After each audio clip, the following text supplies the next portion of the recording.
And to details, President Abdel Fattah el-Sisi directed on Thursday to offer all Egyptian resources and available assistance to support Libyan people in all fields, in addition to expanding channels of cooperation between the two countries. These came during the President's meeting with Prime Minister Mustafa Madbouli to review the outcomes of his latest visit to Libya, where he headed a senior cabinet delegation.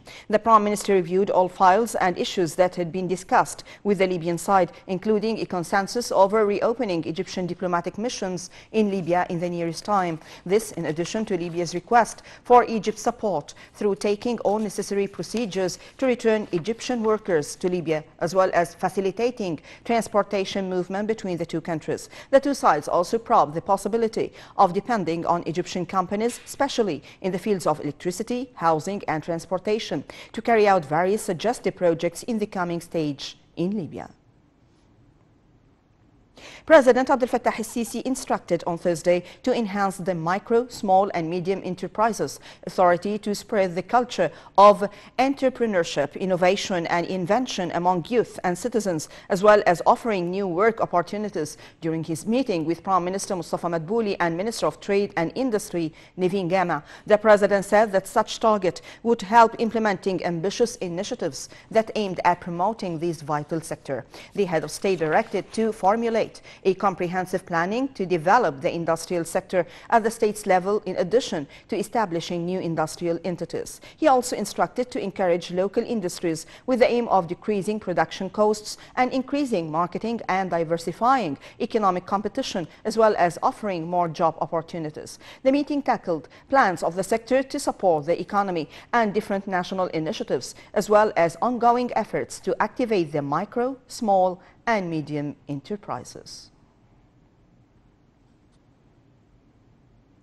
President Abdel Fattah el-Sisi greeted the nation on Thursday on the anniversary of the 10th of Ramadan war victory over Israel, which in 1973 coincided with the 6th of October. The President wrote on his official Facebook page that the occasion reflects the genius abilities of the armed forces in restoring land and defeating the impossible. On that glorious day, the President extended a message of respect and appreciation for the country's martyrs who made the great victory possible. The head of state said they set an example for determination to preserve the country's dignity and readiness to always sacrifice life for the country.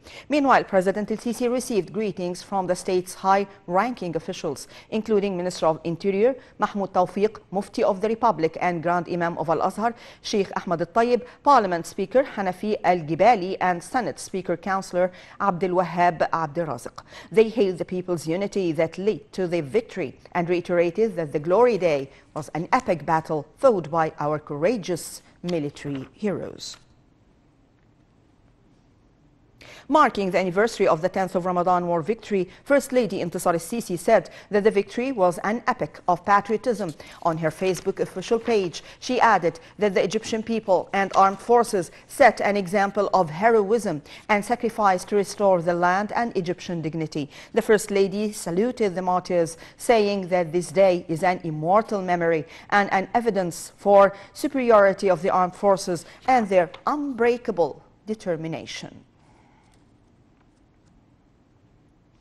The 10th of Ramadan victory embodies the ability of the Egyptians to crush the impossible by wise planning and courageous implementation. The anniversary of the 10th of Ramadan victory is one of the greatest days in the Egyptian modern history that was created by the military, and its memory will always be remembered. Details. Egypt marks on Thursday the anniversary of glorious victory of 6th of October war against Israel. The Egyptian armed forces have become a model example to be followed by in arts of wars. The brave Egyptian soldiers sacrificed their lives for the sake of the homeland to regain their land, rights and dignity. The 6th of October war has become a lesson to be taught in all current military institutions. The October War resulted in a number of positive changes on both the Arab and regional arenas. For instance, made a change in the military standards and strategies worldwide. The Egyptian and Arab fighters restored back their confidence in themselves, leaders and their just issue. They established the cooperation among all Arab countries that made the Arab world an international power. On the 6th of October 1973, Israel was surprised by a well-coordinated Egyptian-Syrian military attack that shocked the Israeli society and political system to the core. The Egyptian forces crossed the Suez Canal to push Israelis out of the Sinai Peninsula, with concurrent attacks by Syrian Golan Heights occupied by Israel since 1967. The war took Israeli forces by surprise by timing the attack to take place in Yom Kippur, the Jewish Day of Atonement and the holiest day in the Jewish calendar, and during the holy month of Ramadan continued until October 26, 1973. The timing of the war left little time to mobilize reserves, which the Israeli army relies on heavily. No war left the Israeli society more traumatized and in search of leadership and guidance than this war. Backed by the Air Force, Egypt made spectacular advances into the territory, leaving Israel traumatized by the experience of having been taken by surprise and overwhelmed by military action. On the Golan Heights, approximately 180 Israeli tanks were attacked by 1,400 Syrian tanks, and along the Suez Canal, 500 Israeli defenders were attacked by 80,000 Egyptians on the first hours of that day. The crossing was bold as Egyptian forces dissolved a giant defensive sand berm, the Bar-Lev line, using high-pressure water hoses. The 100-kilometer line was built by Israel on the eastern side of the Suez Canal after 1967 war, prevented Egyptian tanks from entering Israeli-occupied Sinai for 6 years, despite their nuclear weapons, advanced intelligence and alliance with the strongest country on earth. Israel was defeated and taken by surprise. The Arabs fought united and bravely during the October War. At least 9 Arab states actively aided the Egyptian-Syrian war efforts.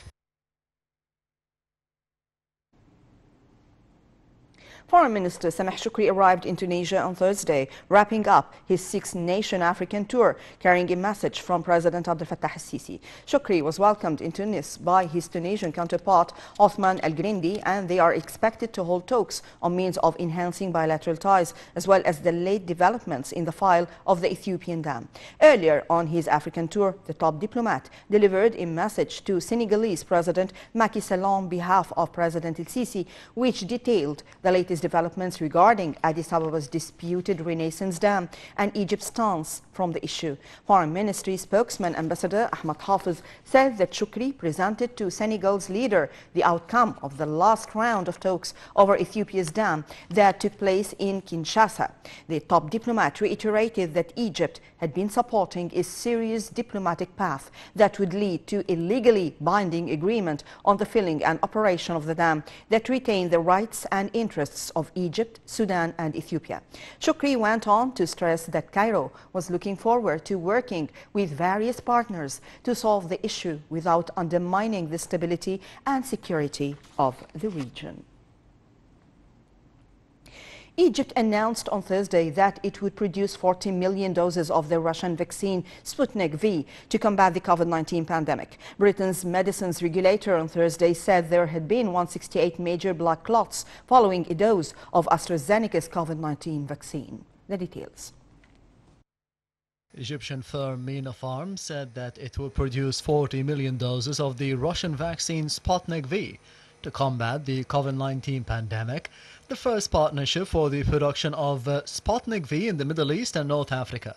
Mina Pharm made the announcement in a joint statement with the Russian Direct Investment Fund, adding that the rollout of the vaccine intended for the global distribution was expected later this year. Egypt said this month it was preparing to produce 80 million doses of the Chinese Sinovac vaccine through the state firm Vaxera. Cairo is also in the final stages of agreeing to purchase 20 million doses of China's Sinopharm vaccine, according to the Health Ministry, with a shipment of 500,000 shots expected this month. Meanwhile, Britain's medicines regulator on Thursday said there had been 168 major blood clots following a dose of the AstraZeneca COVID-19 vaccine, a rate of 7.9 clots per million doses, a jump in incidence from the previous week's figure.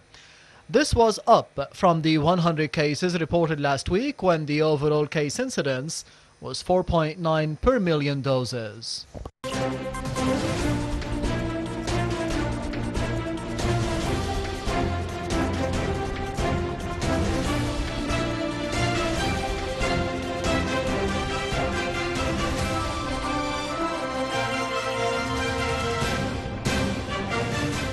And to details, Egypt stock market indices fluctuated on Thursday. The main EGX 30 lost 0.4%. The small and medium EGX 70 soared 2.08%. The more expanded EGX 100 soared 1.51%.